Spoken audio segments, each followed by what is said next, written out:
जय हो विष्णु भगवान। आइए सुनाते हैं सत्यनारायण की व्रत कथा।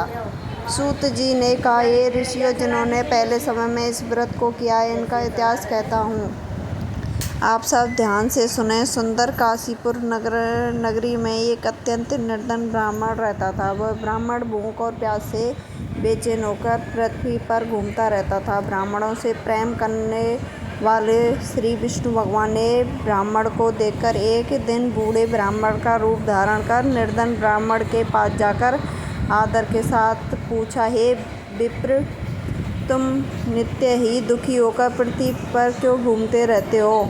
हे श्रेष्ठ ब्राह्मण, यह सब मुझसे कहो, मैं सुनना चाहता हूँ। दरिद्र ब्राह्मण ने कहा, मैं निर्धन ब्राह्मण हूँ, भिक्षा के लिए पृथ्वी पर घूमता फिरता हूँ। हे भगवान, यदि आप इससे छुटकारा पाने का कोई उपाय जानते हो तो कृपा कर मुझे बताएं।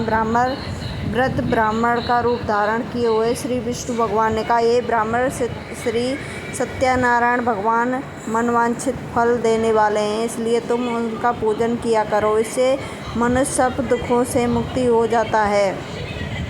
दरिद्र ब्राह्मण को व्रत का सारा विधान बताकर बूढ़े ब्राह्मण का रूप धारण करने वाले श्री सत्यनारायण भगवान अंतर्धान हो गए। जिस व्रत को वृद्ध ब्राह्मण ने बताया उसका अवश्य करूँगा, यह निश्चय कर दरिद्र ब्राह्मण घर चला गया। परंतु उस रात्रि उस दरिद्र ब्राह्मण को नींद आ गई। अगले दिन वह जल्दी उठा और श्री सत्यनारायण भगवान का व्रत करने का निश्चय कर भिक्षा मांगने के लिए चल दिया।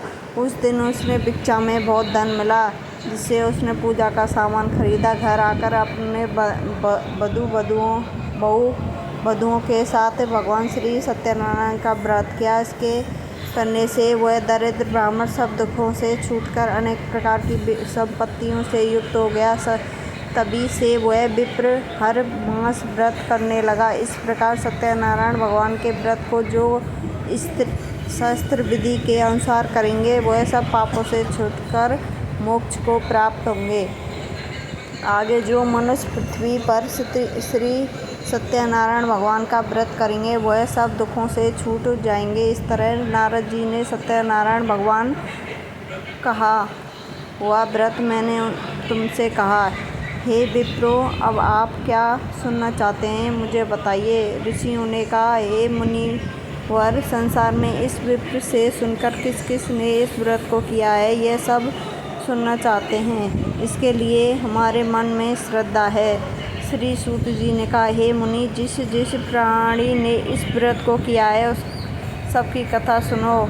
एक समय वह ब्राह्मण धन और ऐश्वर्य के अनुसार वधुओं के साथ अपने घर में व्रत कर रहा था।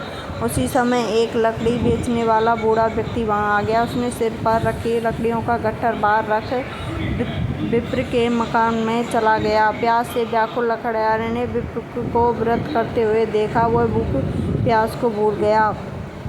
उसने उस विप्र को नमस्कार किया और पूछा, हे विप्र, आप यह क्या पूजन कर रहे हो? इस विप्र के क्या फल मिलता है, कृपा करके मुझे बता। ब्राह्मण ने कहा, यह सब मनोकामनाओं को पूर्ण करने वाला व्रत है। यह श्री सत्यनारायण भगवान का व्रत है। इसकी ही कृपा से यहाँ धन धान्य आदि की वृद्धि है। विप्र ने इस व्रत के बारे में जानकर लकड़हारा बहुत प्रसन्न हुआ। भगवान चरणामृत ले और भोजन करने के बाद वह अपने घर को चला गया। अगले दिन लकड़हारा ने अपने मन में संकल्प किया, आज ग्राम में लकड़ियाँ बेचने से जो धन मिलेगा, उसी से ही भगवान सत्यनारायण का व्रत उत्तम व्रत करूँगा। मन में ऐसा विचार कर वह लकड़हारा लकड़ियों का गट्ठर अपने सिर पर रखकर जिस नगर में धनवान लोग रहते थे वहाँ गया। उस दिन से उस लकड़ियों के चौगुना दाम मिले।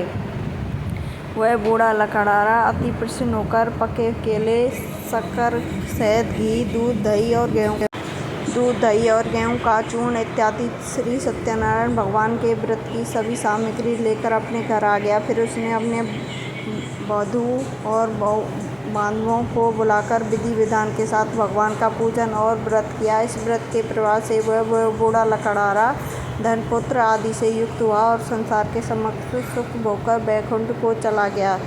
जय हो सत्यनारायण भगवान। सब पर कृपा बरसाए रखना। प्लीज़ लाइक सब्सक्राइब करें।